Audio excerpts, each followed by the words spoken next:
প্রেম করা জায়েজ, বরং মাঝে মাঝে প্রেম করা ফরজ। প্রেম করা জায়েজ আছে কি না, অনেক ইয়াং ছেলেমেয়ের মনের মধ্যে কিন্তু এই প্রশ্নটা ঘুরপাক খায় যে ইজ ইট হালাল অর হারাম। এই তো রিসেন্টলি এক আপু আমার অফিসিয়াল ফেসবুক পেজে একটা মেসেজ ড্রপ করেছে, আমার পিএস আমাকে সেই মেসেজটা দেখালো। সেখানে সে লিখেছে, হুজুর I like you so much, আপনার কথা বলার স্টাইল, কোরআন সুন্নাহর আলোকে আপনি যে সলিউশনগুলো প্রোভাইড করেন সেগুলো আমার খুবই ভালো লাগে, আমি এগুলো অ্যাপ্রিসিয়েট করি। আপনার কাছে আমার একটা প্রশ্ন, সেই প্রশ্নটা হচ্ছে, হুজুর প্রেম করা জায়েজ আছে কি না? খুবই চমৎকার এবং রিলেভেন্ট একটা প্রশ্ন সে করেছে।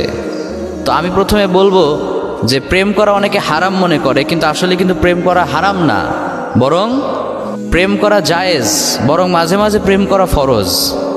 লেট মি এক্সপ্লেইন, আমি একটু এক্সপ্লেইন করি আপনাদের সামনে।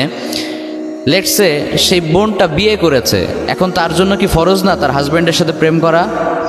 কি বলেন আপনারা?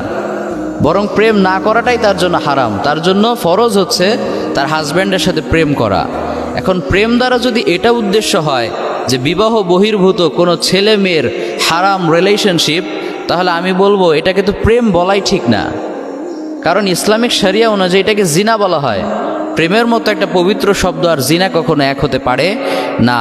তুমি যদি তোমার বয়ফ্রেন্ডের হাত ধরো, তোমার হাতের জেনা হয়। তোমার বয়ফ্রেন্ডের সাথে তুমি ফোন আলাপ করো, তোমার মুখের জেনা হয়। এটাকে তো প্রেম বলাই ঠিক না।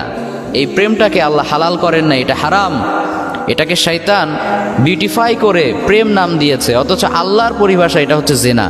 আল্লাহ আমাদের এই জেনা থেকে হেফাজত করুক, আমরা সবাই পড়ি আমিন।